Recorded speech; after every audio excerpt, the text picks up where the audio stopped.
They say that distance makes the heart grow fonder. But I wonder how much distance is required to know someone at all. Sometimes it takes finding yourself stranded with them on a mountain ledge, just the two of you, to realize how little you actually understand. My story starts simply enough, with my husband's idea to go hiking. Just a little adventure, he called it, with a flash of excitement that had been rare in recent years. I agreed because, well, agreeing was simpler than disagreeing, but I never thought agreeing would lead me here, to this unexpected place, with this unexpected person beside me. I'll admit I hadn't expected the storm, nor had I anticipated the slip of my foot on that loose, rain-soaked ground. But mostly I hadn't anticipated being alone with him, my stepson, on that ledge, staring down at the unbroken line of mountains stretching away into the mist. Derek, my husband, had led the others ahead. He's a man who likes to charge forward, even if he forgets to look back now and then. But Evan has always been different. Quiet, watching. There's a watchfulness about him that I suppose should have made me wary, but instead it only intrigued me. There, on that cold mountainside, with no clear way forward and no clear way back, I found myself wondering just how much I truly knew about the young man standing beside me. Perhaps I should have expected the revelation that followed. After all, everyone carries their own secrets. Some, though, are darker than others, buried so deeply that even family members are left in the dark. As I would soon learn, the man I had known as my stepson was more of a stranger than I ever imagined. And the husband I thought I knew? Well, it turns out he, too, had secrets he'd carefully hidden from me for years. Secrets that would surface only when I found myself stranded on that mountainside, with no way to look but inward. What I didn't know then, but would soon come to understand, was that some secrets are best left buried. Because once you dig them up, you can't put them back. It began as all ordinary family outings do, with a few last-minute squabbles over packing, some forgotten snacks hastily retrieved, and a flurry of complaints about the early start. Derek had orchestrated the entire trip, his usual enthusiasm undeterred by my apparent lack of it. For him, this was all part of his long-standing belief in outdoor adventures as a way of bonding. As if trudging up a mountain could somehow smooth out the creases that had grown between us over the years. Evan arrived just as we were about to leave, stepping out of his car with his usual quiet calm. He nodded at me in greeting, the faintest trace of a smile lingering around the edges of his mouth. He was a man of few words, like his father in some ways, yet wholly different in others. Whereas Derek was all bravado and energy, Evan had a certain restraint to him, a way of watching and waiting, as though he saw more than he let on. Throughout the drive to the mountains, I found myself sneaking glances at him in the rearview mirror. He sat there, gazing out the window with an intensity that made me wonder what he was thinking. He'd always been something of an enigma, a closed book whose pages I'd never quite managed to turn. And while I'd accepted that distance between us, I couldn't deny that it lingered like an unanswered question at the back of my mind. As we reached the trailhead, Derek took charge as he always did, gathering everyone around and passing out water bottles and trail maps. He was in his element here, brimming with enthusiasm, oblivious to the fatigue in my bones and the reluctance I tried to hide behind a polite smile. "Stick with me, honey," Derek said, patting me on the shoulder with that practiced ease. "It'll be fun, just you wait and see." I forced a nod, wondering if he'd notice if I disappeared into the trees. But of course, I didn't. Instead, I started the hike in silence, falling in step with the others as we made our way up the winding trail. At first, I managed to keep up, determined to prove myself. But as the path grew steeper and my legs began to ache, I found myself lagging behind. Derek didn't seem to notice, pushing onward with the rest of the group. And soon, it was just me and Evan. our footsteps the only sounds against the backdrop of rustling leaves and distant birdsong. "Looks like we've been left behind," Evan remarked, a faint smile touching his lips as he glanced back at me. His voice was low, carrying a hint of amusement that surprised me. I returned his smile, feeling a curious warmth at the unexpected attention. "It seems that way. I suppose I'm not as fast as I used to be." He shrugged, as though it didn't matter. Everyone's got their own pace. We continued in silence, side by side, the gap between us and the others widening with every step. The quiet between Evan and me felt almost natural, though a part of me wondered if he shared the same quiet awkwardness I felt. It had always been this way with Evan, a sort of comfortable silence that was less about distance and more about understanding. Yet, here on this trail, with the others fading out of sight, I could feel the unspoken gap between us widening. After a few minutes, I noticed him slowing his pace to match mine, his long strides reducing to accommodate my shorter steps. The consideration was subtle, almost imperceptible, but it was there. "You didn't have to hang back for me," I said, a little embarrassed at my own slowness. He shook his head, his gaze fixed on the path ahead. "It's no trouble," he replied simply. "Besides, I could use the company." The words took me by surprise. Derek had often commented on how Evan preferred solitude, how he could spend hours lost in thought without feeling the need for conversation.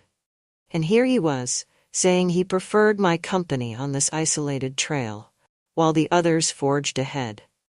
A light drizzle began to fall, dampening the ground and bringing a refreshing coolness to the air.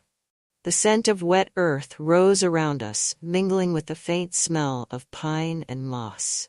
We were surrounded by tall trees, their trunks dark with moisture, their leaves shivering under the weight of the raindrops. As we walked, Evan began to speak, his voice barely audible over the soft patter of rain. "I haven't been on a hike like this in years. Used to go all the time with my mom, back when I was younger." There was a weight to his words, a quiet nostalgia that felt both comforting and melancholy. He rarely spoke about his mother, Derek's first wife, who had passed away years before I met Derek. It wasn't a subject that came up often, and Derek rarely mentioned her. But in this moment, it seemed as though a curtain had lifted, revealing a glimpse into Evan's past that I had never seen before. "She loved the outdoors," he continued. "She used to tell me that being out in nature was a way to clear your mind, to let go of whatever was weighing you down." I nodded, feeling a pang of sadness for this woman I had never known, who had shaped so much of the man beside me. "She sounds like she was a wonderful person." He didn't respond, but I saw the faintest hint of a smile on his face, a bittersweet expression that made me realize just how little I truly knew about him. We continued in silence, the sound of our footsteps mingling with the rain. There was something almost hypnotic about the rhythm, the steady crunch of gravel and dirt beneath our feet, the soft swish of leaves overhead. I felt myself relaxing, the usual tension in my shoulders easing as I walked beside him. But as the drizzle grew heavier, I noticed the path becoming increasingly difficult to navigate. The ground was slick with mud, the rocks slippery beneath our feet. Ahead, the trail twisted sharply, disappearing into a dense thicket of trees. "I think we should find some shelter until this lets up," Evan said, his voice calm but firm. "The trail's getting too dangerous." I glanced around, noting the thickening clouds above and the fading light. The others were nowhere in sight, and the idea of continuing in this weather seemed reckless. "Do you think we're lost?" I asked, a slight tremor in my voice that I tried to hide. He gave me a reassuring smile. "Not lost, just temporarily misplaced." I couldn't help but laugh, a sound that echoed strangely in the quiet forest. There was something oddly comforting about his presence, a steady calmness that seemed to ground me in this unfamiliar place. We moved off the main trail, searching for some form of shelter. After a few minutes, we found a small overhang in the side of a hill, sheltered enough to keep us dry. We settled beneath it, close enough to feel each other's warmth in the chill air. As we sat in silence, the rain drumming steadily around us, I found myself stealing glances at him. There was a quiet intensity in his gaze, a depth that I had never noticed before. It was as though the rain and the isolation had stripped away the layers we had both built around ourselves, leaving us raw and unguarded. The rain showed no signs of stopping. The drizzle had transformed into a steady downpour, the sound filling the silence between us. I wrapped my arms around myself, shivering slightly as the chill seeped into my bones. Evan shifted beside me, his body a comforting presence in the damp, darkening world around us. "It might be a while before this clears up," he said, his voice soft but steady. "Are you cold?" I nodded, hugging myself a little tighter. I hadn't anticipated the weather turning this quickly, and my light jacket was proving inadequate against the relentless chill. Without a word, he shrugged off his own jacket and draped it over my shoulders. The gesture was simple, almost automatic, but it carried a warmth that went beyond the fabric. I looked up at him, our eyes meeting for a brief moment. There was an openness in his gaze, a kind of vulnerability that I hadn't expected. "Thank you," I murmured, pulling the jacket around me, savoring the warmth that still lingered from his body. He nodded, his eyes drifting back to the rain-soaked forest. "It's nothing. Just didn't want you catching a cold out here." We sat in silence, the quiet punctuated by the sound of raindrops hitting leaves, a steady rhythm that seemed to echo our own breathing. The rain cast a kind of intimacy over us, a shared solitude that felt almost sacred in its simplicity. As the minutes passed, I found myself relaxing, the usual walls I kept around myself softening. I could feel his presence beside me, a quiet, steady strength that seemed to anchor me in this strange, unfamiliar place. Eventually he spoke, his voice low and almost hesitant. "Do you ever feel like you're living someone else's life?" The question caught me off guard, piercing through the quiet with a stark honesty that left me momentarily speechless. I thought of Derek, of our home, of the life we had built together. A life that had, in many ways, become a comfortable routine, yet one that often felt more like a role I was playing than a life I was truly living. "Sometimes," I admitted, my voice barely more than a whisper. "Sometimes, I wonder if this is really where I'm meant to be." He nodded, his gaze distant, as though he were looking beyond the rain-soaked trees, seeing something I couldn't. I know the feeling. There was a sadness in his voice, a quiet resignation that mirrored my own. And in that moment, I realized that I wasn't alone in my doubts, in my quiet discontent. Evan, too, carried his own burdens, his own questions about the path he had chosen. We sat there for what felt like hours, the rain blurring the world around us, leaving us in a cocoon of shared silence.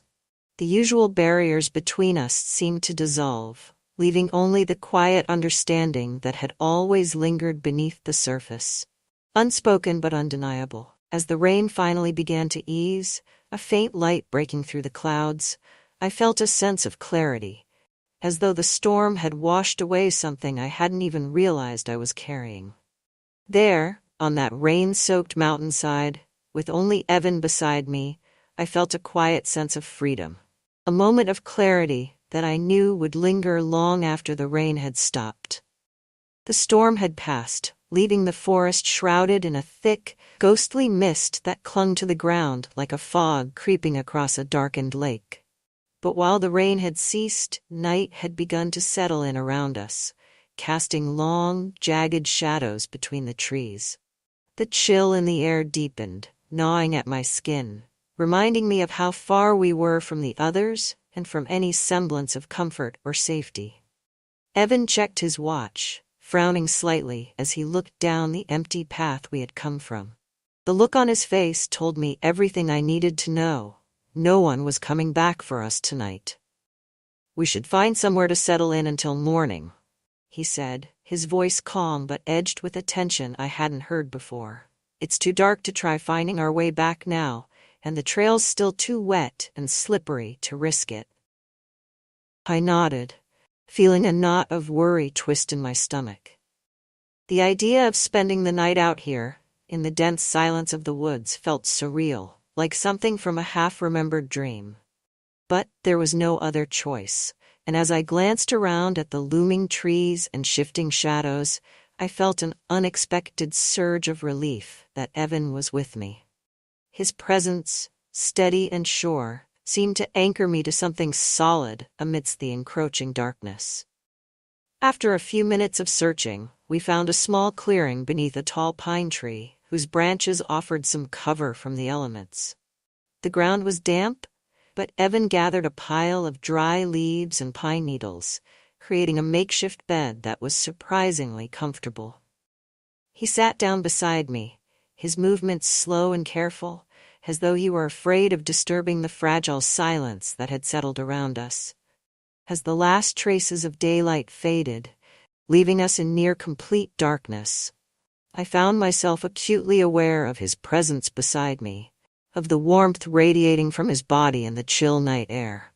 We sat in silence for a long time, listening to the sounds of the forest, the rustling of leaves, the occasional snap of a branch, the distant hoot of an owl echoing through the trees. The quiet was heavy, almost oppressive, as though the forest itself were holding its breath, waiting for something to break the silence. Eventually, Evan spoke, his voice low and barely more than a whisper. "I don't think I've ever seen it this dark before." I nodded, my own voice quiet as though afraid to disturb the stillness. "It's strange, isn't it? Out here, away from everything, it feels like we're in another world." He looked at me then, his gaze intense and searching, as though he were seeing me for the first time. "Maybe that's not such a bad thing," he said softly. "Being away from everything, sometimes I think it's the only way to really see things clearly." The words hung between us, weighted with unspoken meanings and hidden truths. I felt a sudden urge to look away, to avoid the intensity of his gaze, but something held me in place, a strange, unexplainable pull that made me want to stay, to listen, to understand. "Do you ever think about getting away?" he asked, his voice hesitant as though he were unsure of my reaction. "I mean, really getting away. Leaving everything behind and just starting over." I hesitated, caught off guard by the question. It was a thought I had entertained many times in the quiet moments of my life, those fleeting, whispered fantasies of escape, of breaking free from the routines and expectations that seemed to define my existence.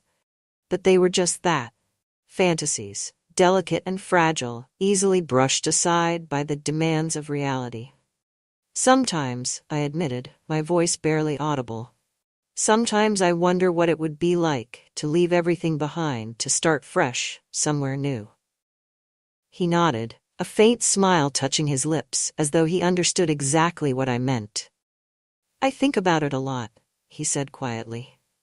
"More than I probably should. It's strange, isn't it? How you can have everything you thought you wanted, and still feel like something's missing." I felt a pang of sympathy for him, a quiet ache that seemed to echo my own. Here we were, two people from different worlds, bound together by family ties, yet somehow isolated, lost in our own private struggles. And in this strange, unexpected moment of vulnerability, I felt a connection to him that went beyond words, beyond the usual boundaries that separated us. As the night wore on, our conversation drifted from topic to topic, touching on everything and nothing, the words flowing freely in the darkness. We talked about our hopes, our regrets, our fears, those hidden parts of ourselves that we rarely shared with anyone. And as I listened to him speak, I felt a growing sense of understanding, a realization that beneath his calm exterior, Evan was just as lost, just as searching as I was. At some point, our conversation lapsed into silence, and I found myself drifting off to sleep, my head resting against his shoulder, lulled by the steady rise and fall of his breath. It was a strange, surreal feeling, the sense of closeness, of safety in the midst of the wilderness, as though we were the only two people left in the world. But as I closed my eyes, a part of me couldn't shake the feeling that this was only the beginning, that something had shifted between us, something that could never be undone. The morning light crept through the trees, casting long golden rays across the forest floor. I blinked awake, the events of the previous night returning to me in a rush of half-remembered moments and quiet, whispered conversations. For a moment I wasn't sure if it had all been a dream, a strange, surreal vision conjured by the isolation of the forest and the darkness of the night. But as I looked up and saw Evan sitting a few feet away, his gaze distant and thoughtful, I knew that it had been real. We sat in silence as the sun rose higher, bathing the forest in a warm, golden glow. The warmth felt soothing against my skin, a reminder that we were no longer alone in the darkness, that the world had returned to its familiar, comforting patterns. But even as the light chased away the shadows, I felt a lingering sense of unease, a quiet, nagging feeling that something had shifted, that the boundaries we had carefully maintained had blurred in the isolation of the night. Evan turned to me, his expression unreadable, a strange mixture of sadness and resignation in his eyes. "There's something I need to tell you," he said quietly, his voice steady but laced with an undercurrent of tension. I felt a knot of worry twist in my stomach, a sense of foreboding that made me hesitate. "What is it?" He looked away, his gaze fixed on a point in the distance, as though he couldn't bear to meet my eyes. "It's about my father and my mother. There are things I haven't told you, things that I think you deserve to know." The words hung in the air, heavy and unsettling, a weight that seemed to press down on me, filling the silence with an unspoken dread. I opened my mouth to respond, but the words caught in my throat, leaving me speechless, caught between curiosity and a quiet, creeping fear. Evan took a deep breath, his hands clenched tightly at his sides, his gaze still fixed on the ground. "My mother didn't just pass away," he said, his voice barely more than a whisper. She took her own life. And it wasn't just because of depression. There were other reasons."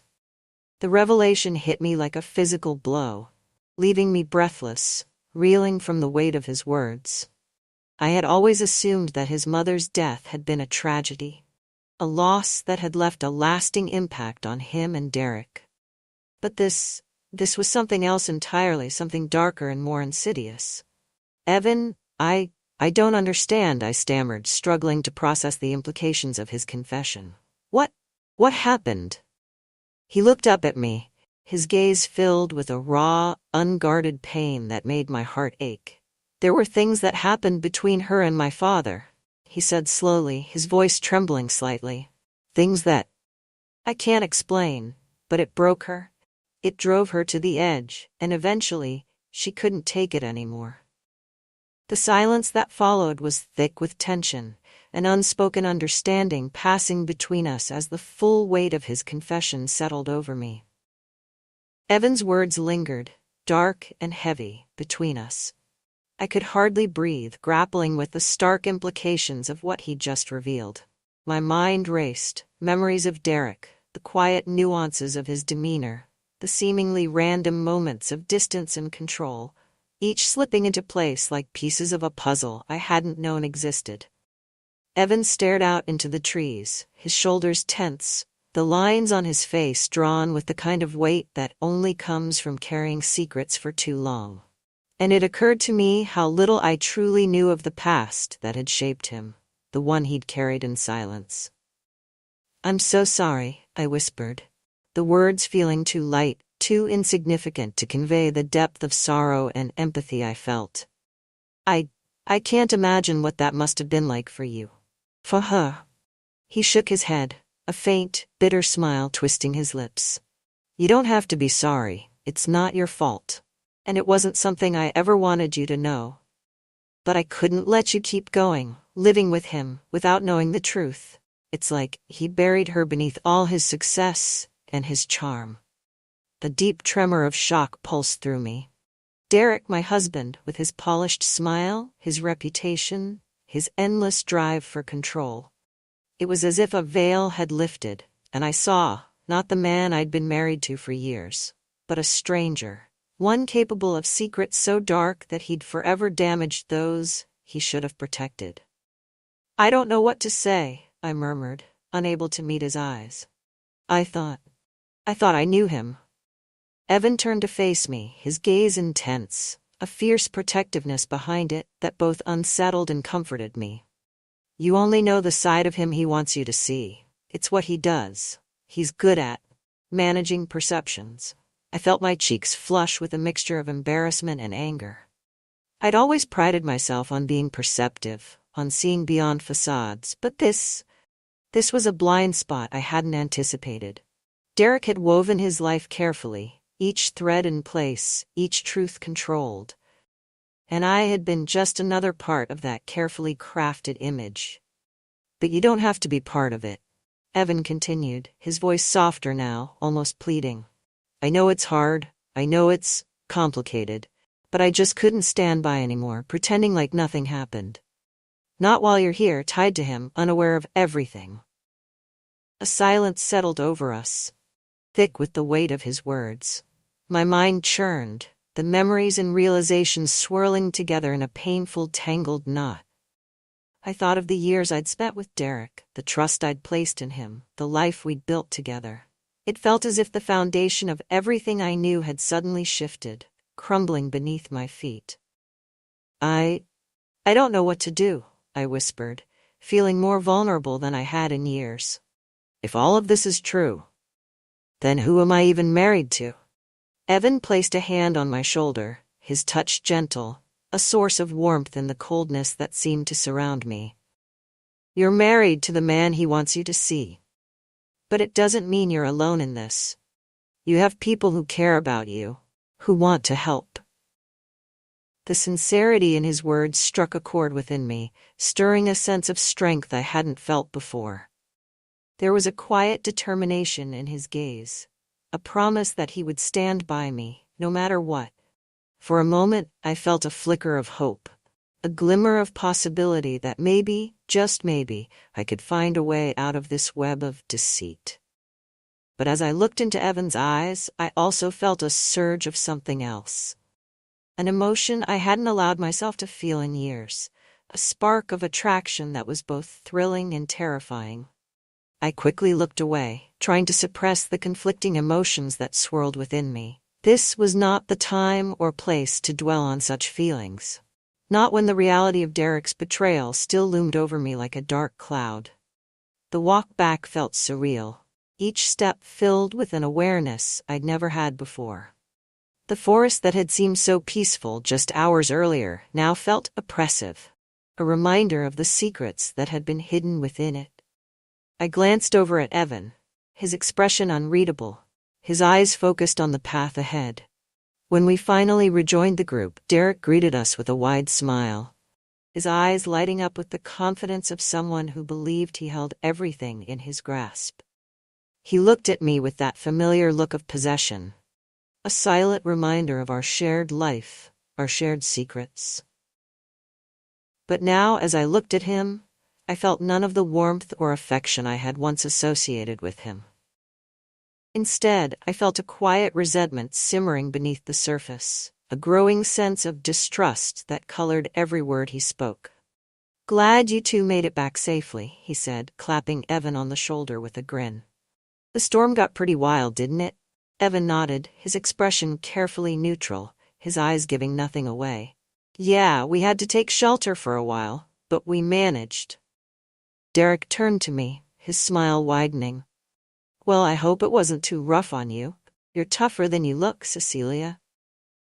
The words felt patronizing, a casual dismissal of the strength I had fought to maintain all these years. And for the first time, I realized just how little he truly understood me. "Yes," I replied, my voice steady but laced with a newfound determination. "I guess I am." As we resumed the hike, I stayed close to Evan, drawing strength from his presence. There was a silent understanding between us, an unspoken alliance that had formed in the darkness of the forest. We didn't need to say anything. The bond between us was enough. But as we continued on, I couldn't help but feel a growing sense of tension, a quiet urgency that gnawed at me. I knew that this was only the beginning, that the secrets we had uncovered were just the tip of the iceberg. And as much as I wanted to ignore the implications, I couldn't shake the feeling that my life was on the verge of unraveling. Back at the lodge, I tried to settle into the familiar routines, the evening conversations, the shared meals. But everything felt different, as if I were seeing it all through a new lens. The others laughed and joked, oblivious to the turmoil churning within me, while Derek played the role of the attentive husband, his charm as polished as ever. Yet I felt none of the comfort I had once associated with him. Instead, I felt as though I were watching a performance, a carefully crafted illusion designed to hide the truth. And as I sat there, pretending to play my part, I couldn't help but wonder what else Derek was hiding, and what else Evan hadn't yet told me. Back at the lodge that night, the storm's aftermath hung heavy in the air, mirroring the turbulence within me. I watched Derek with a scrutiny I hadn't known before, noticing the tiny things I'd previously dismissed or ignored. His easy charm, once so comforting, now seemed coldly calculated, each gesture meticulously controlled, designed to maintain his image.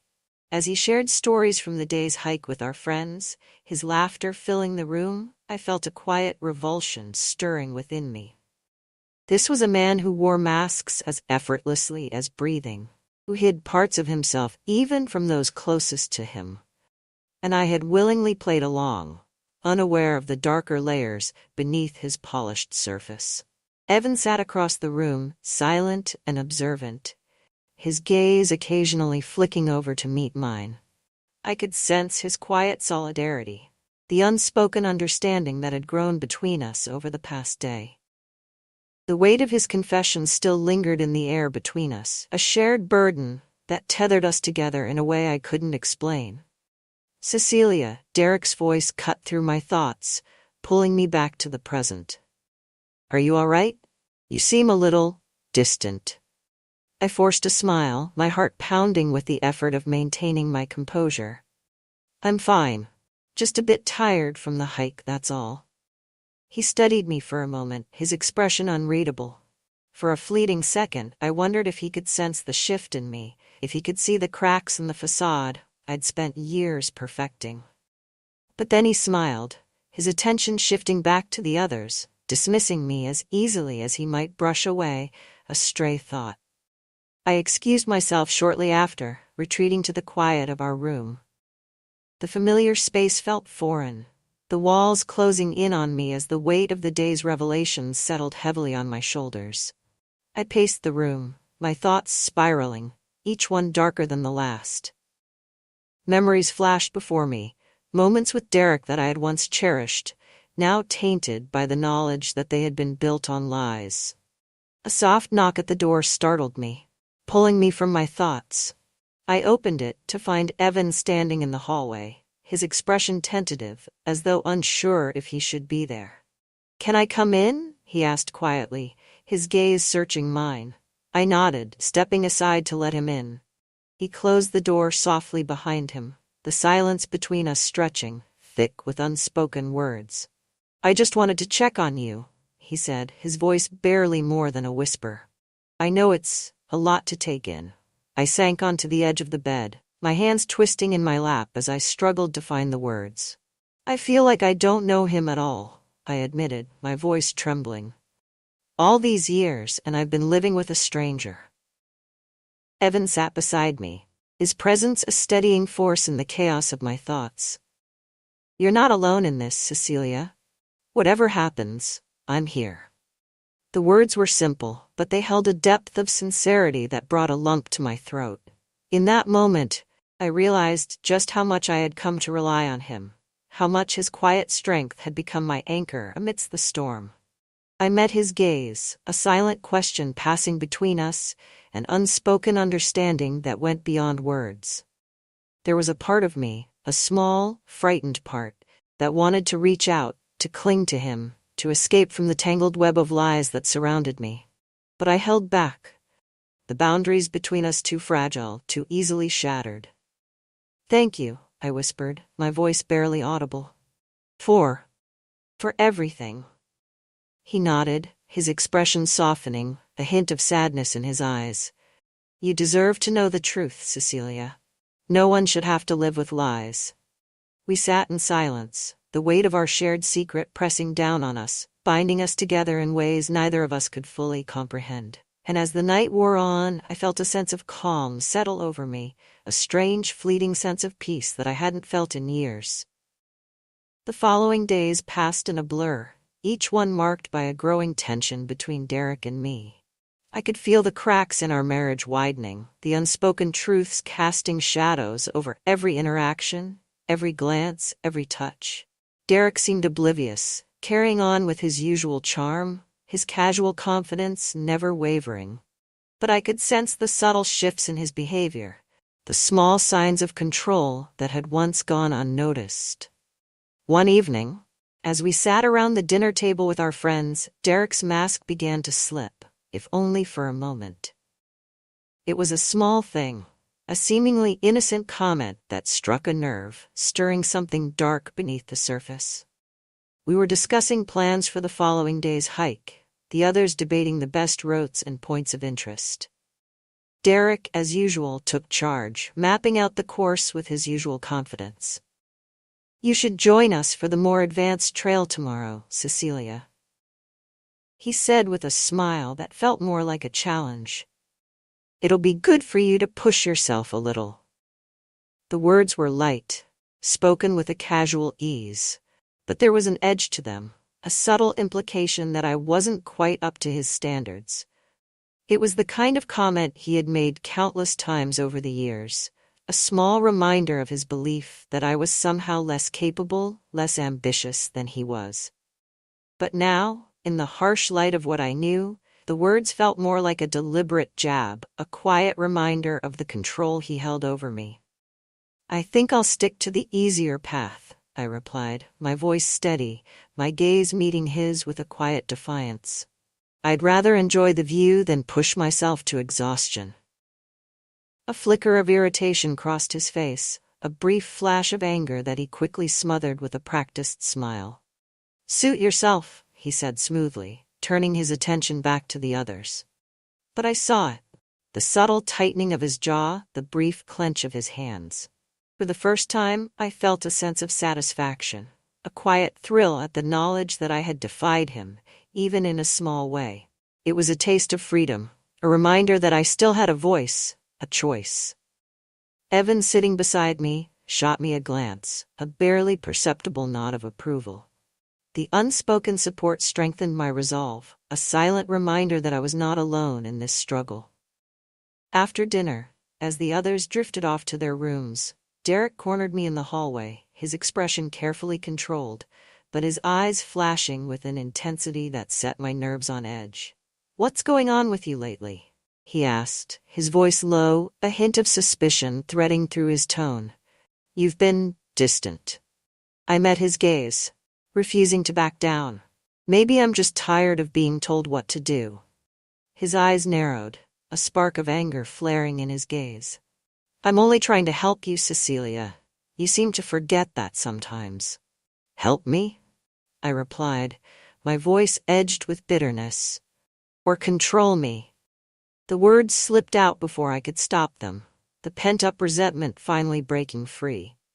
Derek stared at me, his expression hardening, a mask of indifference slipping into place. For a moment, I thought he would respond, that he would say something to deflect, to smooth over the crack I'd just made in our carefully constructed image. But instead he merely shrugged, his gaze cold, dismissive. "Think what you like," he said, his tone flat. "But remember this, Cecilia, I am the reason you have the life you do. Without me, you'd be nothing." The words struck like a slap, a brutal reminder of the power he believed he held over me. But instead of cowering, I felt a surge of defiance, a quiet rebellion that simmered beneath the surface. I didn't respond. didn't give him the satisfaction of a reaction. Instead, I turned and walked away, leaving him standing alone in the hallway, his words echoing in the silence. The tension between Derek and me grew, stretching tight like a wire, fragile and ready to snap. I found myself watching him with new eyes, seeing the sharp edges of his control everywhere. I realized how carefully he had constructed our life, each detail serving his image, his desires. The life I had thought was ours was, in reality, a stage set to highlight his accomplishments, with me playing my designated role.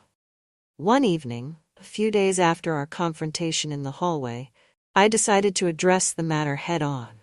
I waited until after dinner, when the others had retired, and found him in the study, going over some paperwork.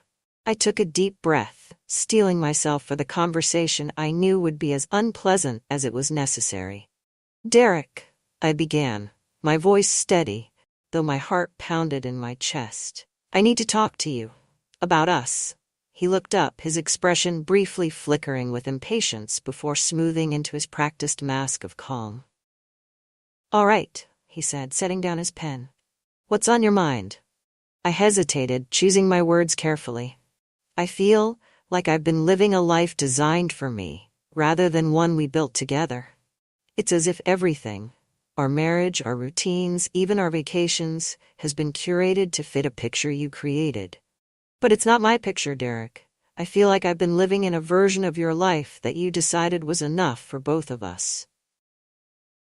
A flicker of irritation crossed his face, quickly replaced by a condescending smile.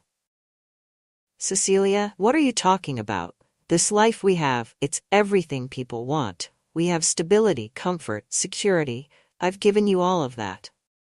"But it isn't mine," I replied, my voice shaking slightly. "It's yours. You decided what was best for us, without ever asking if it was what I wanted.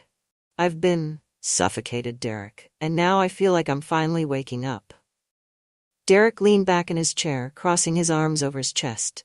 "Suffocated? Cecilia, don't be dramatic. You've had more freedom than most. You come and go as you please. You have your hobbies, your friends. How exactly have I suffocated you?" "It's not about the surface, Derek.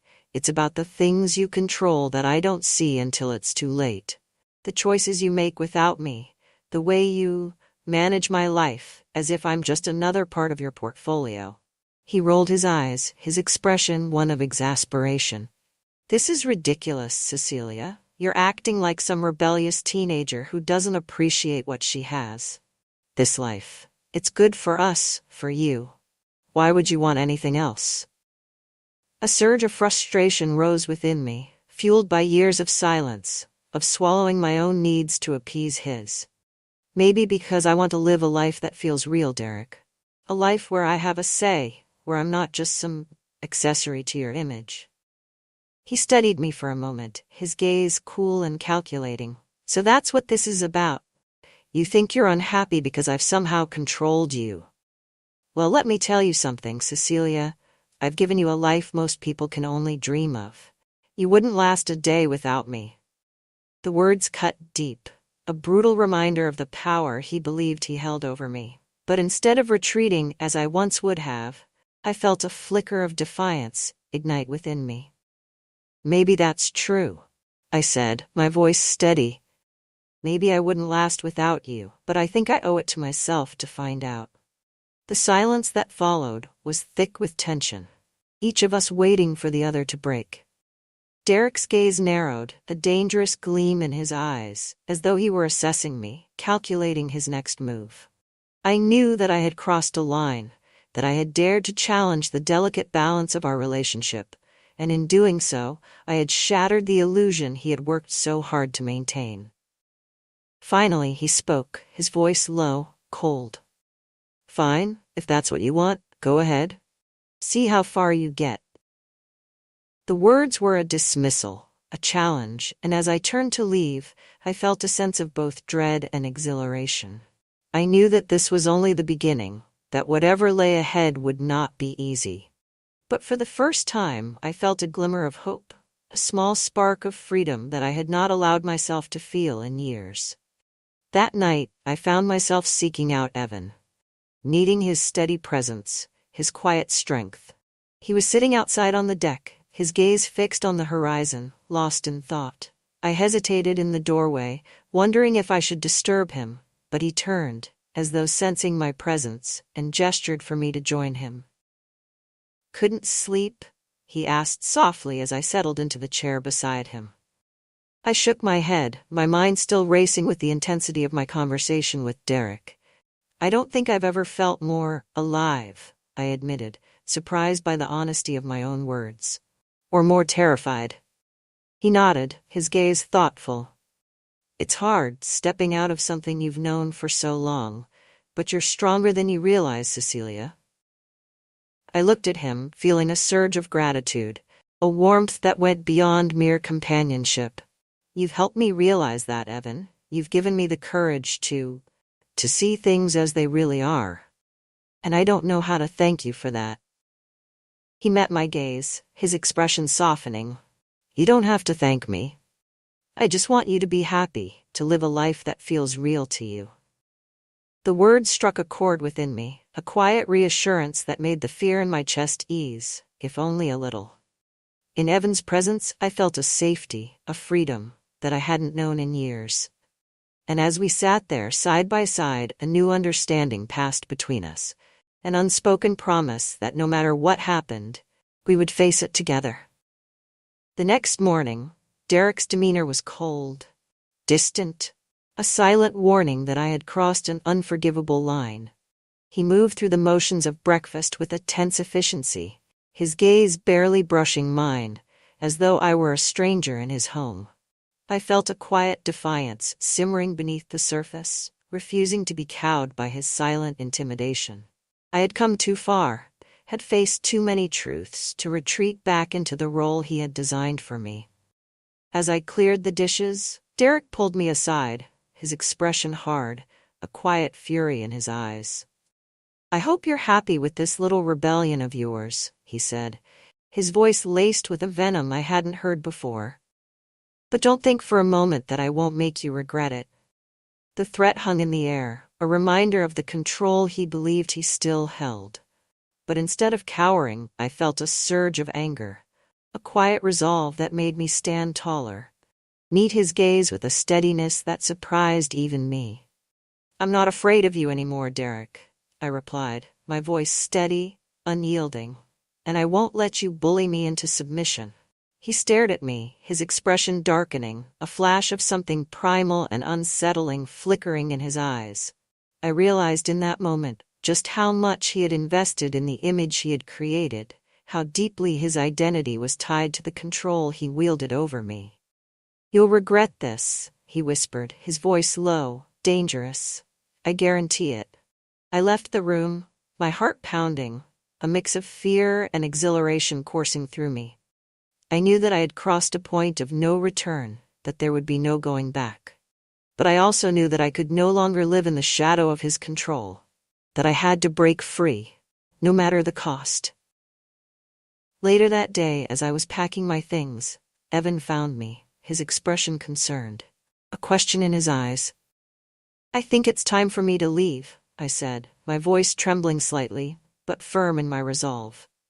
"I can't stay here. Not like this." He nodded, his gaze filled with a quiet understanding. "I'll go with you." The simplicity of his words, the unwavering loyalty in his tone filled me with a warmth that chased away the last remnants of doubt. Together we left, our steps in sync, our path uncertain but filled with a newfound freedom. And as we walked away from the life I had once known, I felt a weight lift, a sense of clarity that promised a future I had never dared to imagine. The drive away from the lodge felt surreal, as though I were floating in a dream, the familiar world receding into a blur of trees and winding roads. Evan was at the wheel, his expression calm and focused, a quiet strength in the way he handled the journey. I stared out the window, watching the mountains fade into the distance, each mile carrying me further from the life I had once known. It felt strange, almost ungraspable, this sense of freedom.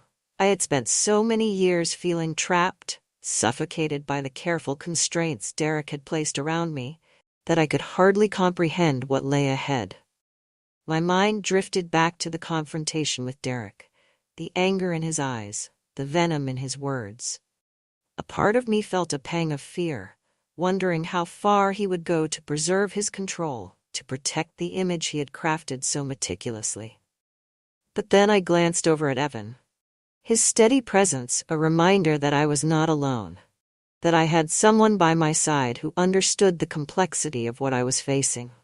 He reached over, placing a reassuring hand on mine, and I felt a warmth spread through me, a sense of safety that chased away the lingering shadows of doubt.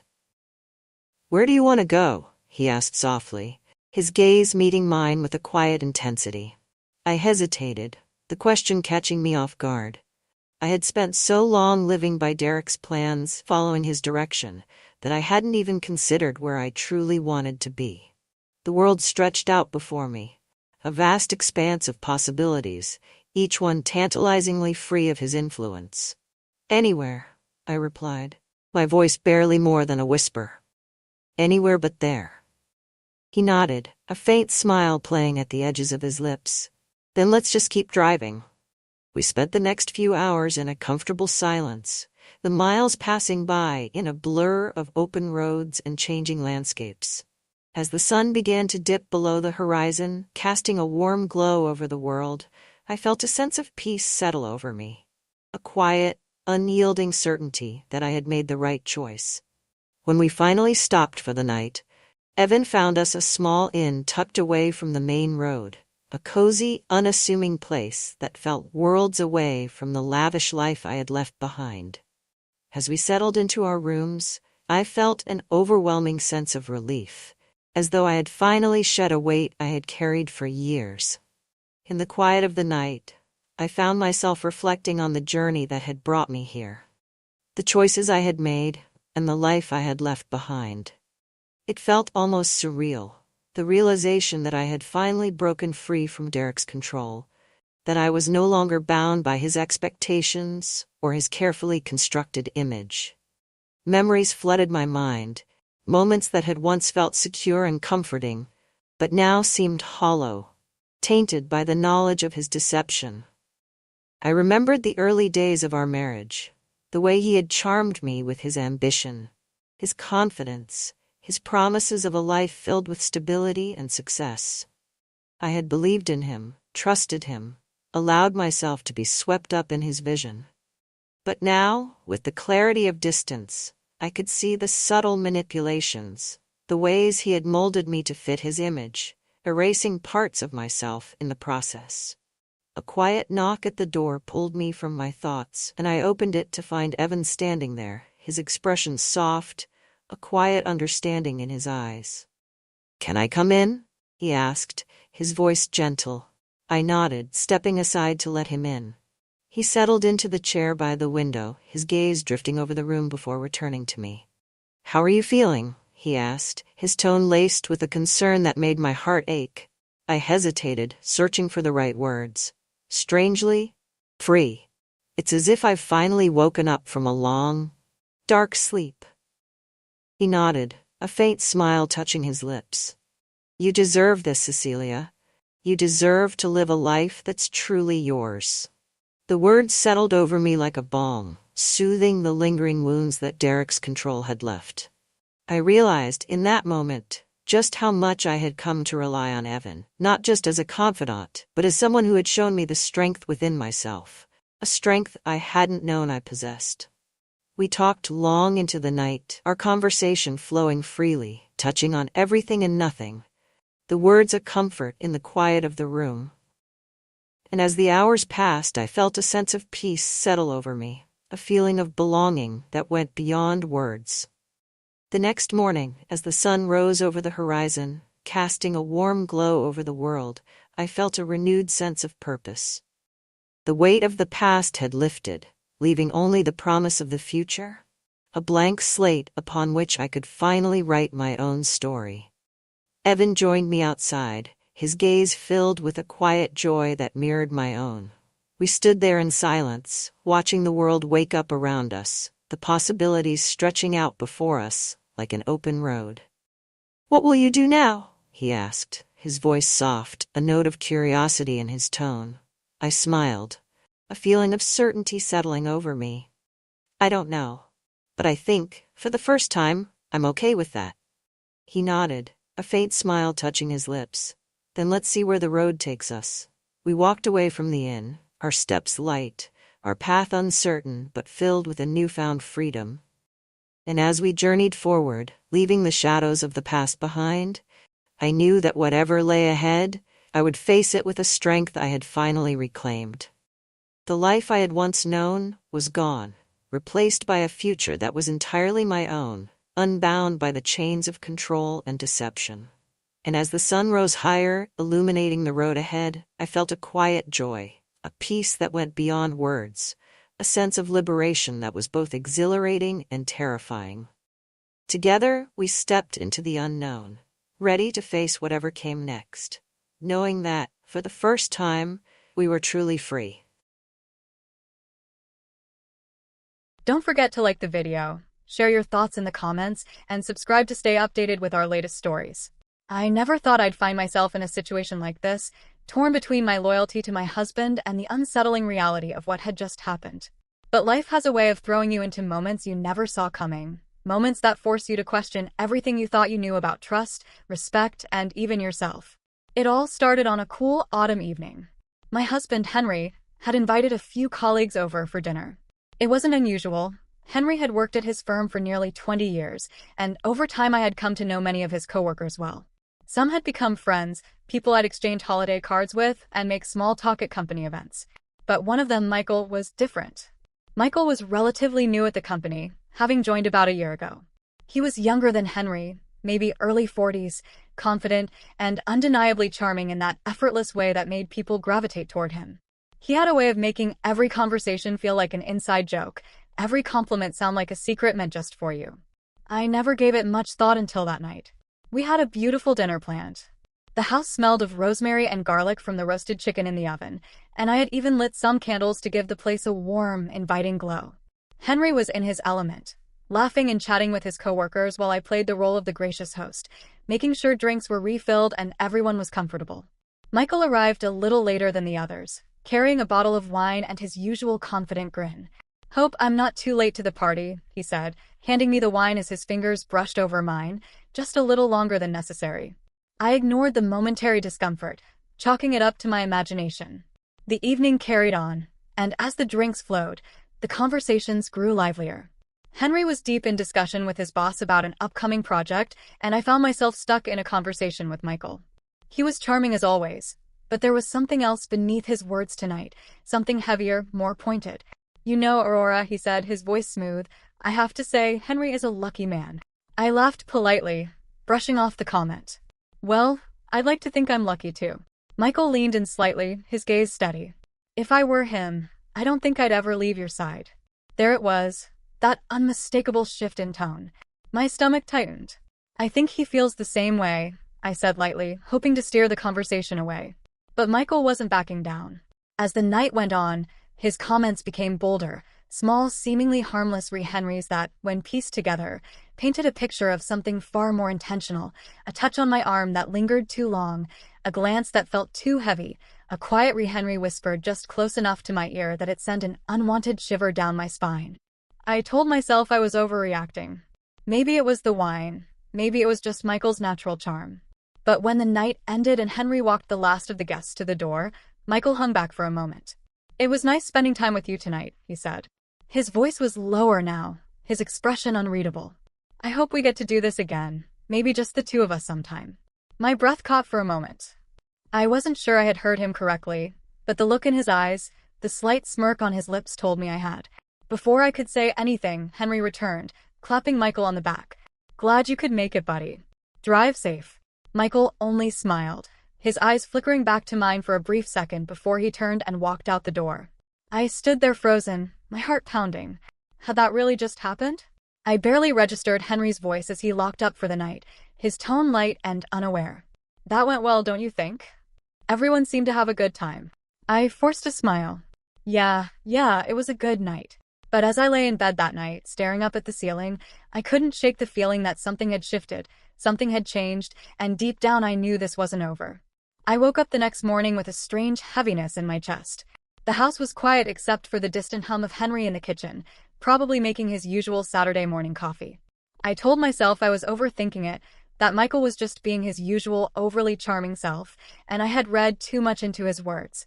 But no matter how many times I tried to dismiss it, the memory of his voice, the look in his eyes, the way his fingers had lingered on mine, it all stuck to me like a shadow. I pushed the thoughts aside and got out of bed, wrapping myself in my robe before heading downstairs. "Morning, Han," Henry said with a smile as he handed me a steaming mug of coffee. "Sleep okay?" "Yeah," I lied, taking a sip. He didn't notice my hesitation, already moving on to his next thought. "Oh, by the way, Michael texted me this morning," he said. "He had a great time last night and wants to get together again soon." I nearly choked on my coffee. Henry didn't seem to notice. I told him we should do a double date, maybe dinner at that new steakhouse downtown. I hesitated. Every part of me wanted to say no, to come up with an excuse, any reason to avoid being in the same room with Michael again. But what was I supposed to do? Tell my husband that his colleague had crossed a line, that I wasn't sure what his intentions were, but they made me uncomfortable? I didn't even have proof, just a feeling. So instead, I forced a smile. "That sounds nice." Henry grinned. "Great, I'll set it up." The following week, I did my best to forget about the whole thing. I kept myself busy, throwing myself into errands, catching up with old friends, and doing anything that kept my mind from drifting back to Michael. But then, out of nowhere, I got a text. "Michael, hey Aurora, hope you're having a great day. Can't stop thinking about our conversation the other night." My stomach twisted. I stared at the message, my fingers hovering over the keyboard. I could have ignored it, should have ignored it, but part of me wanted to make it clear that whatever he thought was happening wasn't. "Hey Michael, I think you might have misunderstood something. I'm happily married, and I'd appreciate it if you kept things professional." I hit send and let out a breath, hoping that would be the end of it. Seconds later, my phone buzzed again. "Michael, of course Aurora, I respect that. Just saying, if things were different." I clenched my jaw. It wasn't stopping. I didn't respond. The double date happened 2 days later. I considered canceling, coming up with some excuse, but I didn't want to raise suspicion, so I went, wearing a simple navy dress and my best attempt at a relaxed expression. Michael and his wife Rachel were already seated when we arrived. Rachel was sweet, soft-spoken, kind, the type of woman who looked at her husband like he was her whole world. It made my stomach churn. Michael was as smooth as ever, making jokes, keeping the conversation lively, acting as if nothing had ever happened. But I caught it, the quick glances when no one was looking, the way his knee brushed mine under the table, the way he leaned in just a little too close when handing me the wine bottle. I felt trapped. And then, at one point in the evening, while Rachel and Henry were talking, Michael murmured just low enough for only me to hear, "You're even more beautiful when you're nervous." I froze. My pulse pounded in my ears, my body tensing as I turned to look at him. He smirked, so subtle it was barely noticeable. I had two choices. Let it slide, pretend it didn't happen like I had before, or stop this right now. I took a deep breath, then spoke loud enough for Henry and Rachel to hear. "Michael, I don't think it's appropriate for you to talk to me like that." Silence fell over the table. Henry's head snapped up. Rachel blinked in confusion. And Michael just stared at me, his smirk vanishing as he realized what I had done. Henry frowned. "What, Michael?" Michael let out a small, forced laugh. "It was just a joke." "It didn't feel like one," I said evenly. Rachel looked between us, her brow furrowing. "Michael." He shook his head quickly, putting on a smile. "Just a misunderstanding. Let's not make this awkward." But it was already awkward, and I didn't care. Henry looked at me confused but concerned. "Aurora, are you okay?" I met his eyes, and for the first time, I let him see the truth. "I don't think I want to be here anymore," I admitted. Henry didn't ask any more questions. He just nodded and stood. "Then let's go." Michael opened his mouth as if to say something, but I didn't wait to hear it. I grabbed my purse, gave Rachel an apologetic look, and walked out of the restaurant with my husband by my side. I didn't know what would happen next, but one thing was for sure. This wasn't over yet. The car ride home was quiet.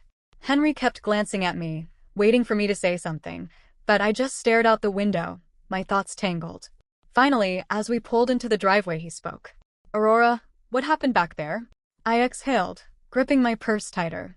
Tom, how to say this without it sounding wrong? Try me. His voice was gentle, but there was a trace of something else beneath it, concern, maybe even anger. I turned to him, choosing my words carefully. Michael has been making me uncomfortable. Henry's brow furrowed. What do you mean? I swallowed hard. That night after dinner at our place, he was too familiar. The way he touched my hand, the way he looked at me. I brushed it off as nothing, but then he texted me a few days later saying he couldn't stop thinking about our conversation.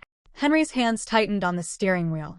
And tonight, I continued, he said something inappropriate to me. I tried to handle it on my own, but I realized if I kept quiet, it would never stop. Henry's jaw clenched, his knuckles turning white. Aurora, why didn't you tell me sooner? Because I wasn't sure if I was imagining it, I admitted, and because he's your colleague, I didn't want to make trouble for you at work.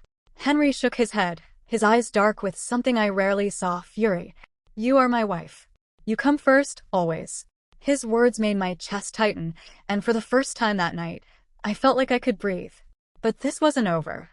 The next morning, I woke up to find Henry already in the kitchen, his phone in his hand, his expression tense. What's wrong? I asked. He let out a slow breath. Michael texted me.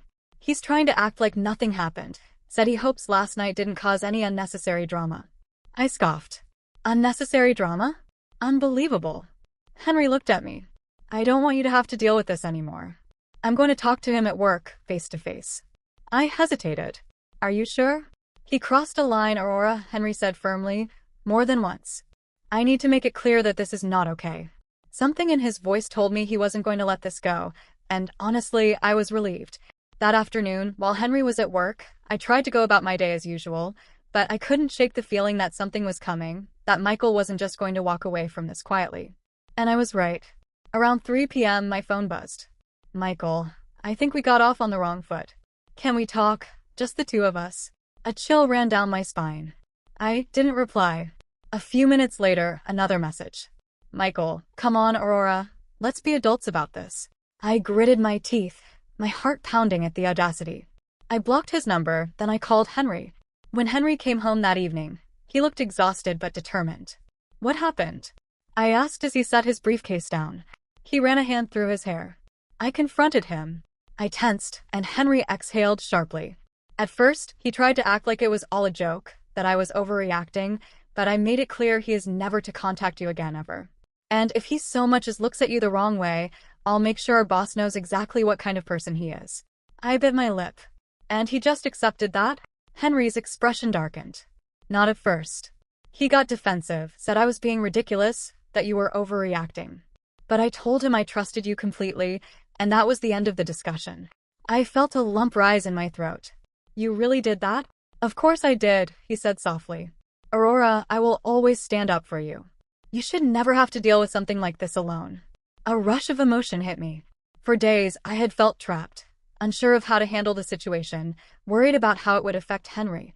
But now, standing in our home, hearing the unwavering certainty in his voice, I felt something I hadn't in a long time, safe.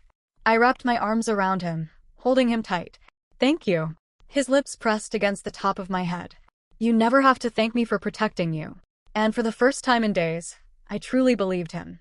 But deep down, I couldn't shake the feeling Michael wasn't the type to back down easily, and I wasn't sure this was really over.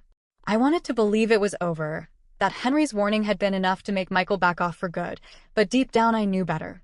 And I was right. 2 days later, I was in the grocery store, pushing my cart down the produce aisle, when I felt it, a presence, a shadow lingering just a little too close. I turned and my stomach dropped. Michael. He stood a few feet away, casually inspecting a row of apples, like he just happened to be there. But I knew better. The store was across town from his office. He had no reason to be here. My pulse quickened. I thought about leaving, but something in me refused to let him see my fear. I squared my shoulders, reached for a bag of oranges, and acted like he wasn't there. But of course, he didn't take the hint. Aurora, he said smoothly, fancy seeing you here. I didn't respond. He stepped closer. No need to be rude. After all, I think there's been a little misunderstanding between us. I turned to face him, my heart pounding. There's no misunderstanding, Michael. You crossed a line, and you need to stay away from me. His smile faltered. Come on now. No need to be dramatic. Dramatic. My voice was low firm. Texting me after I blocked your number. Showing up here? That's not normal, Michael. His expression darkened, and for the first time, I saw it. The mask slipping. You know, he said, tilting his head, Henry's a lucky guy. You should be careful, Aurora. A woman like you attract attention. Not all of it good. A chill ran down my spine. This wasn't just persistence. This was a warning. I met his gaze, refusing to let him see my fear. Are you threatening me? Michael held up his hands, that smug smirk returning. Not at all. Just making an observation. I turned and walked away, my hands shaking. I abandoned my cart and went straight to my car, locking the doors the second I got inside. My phone was already in my hand before I even realized I had grabbed it. I called Henry. Henry came home earlier than usual that evening. He was livid. He followed you? He asked, his voice tight with controlled rage. Yes, I said, and he wasn't just being creepy, Henry. He was trying to scare me. Henry exhaled sharply, pacing the kitchen. That's it. I'm done playing nice. I swallowed. What are you going to do? He met my eyes. I'm going to our boss, and if that doesn't work, I'm going to HR. Michael doesn't get to do this. Not to you, not to anyone. For the first time since this started, I felt something shift inside me. A weight lifted, because I wasn't alone in this. Michael had tried to make me feel powerless, but I wasn't, not anymore. The next day, Henry filed a formal complaint with HR. Michael must have realized he pushed too far because by the end of the week, he had resigned from the company. Word spread fast, something about personal reasons and new opportunities elsewhere. But Henry and I knew the truth. He was gone, and for the first time in weeks, I could breathe again. That weekend, Henry and I sat on the back porch watching the sunset. You okay? He asked, his fingers lacing through mine. I nodded. Yeah, I think I finally am. Henry exhaled, rubbing his thumb over my hand. I should have seen it sooner. I cut him off. No, he was the problem, not you. And he stood by me when I needed him most. That's what matters. He pulled me closer, pressing a kiss to my forehead. Always. I smiled, resting my head on his shoulder. This whole ordeal had been a nightmare, but it had also taught me something important about myself, about Henry, about the strength we had together. Michael had tried to shake me, but in the end, all he had done was remind me just how strong I really was.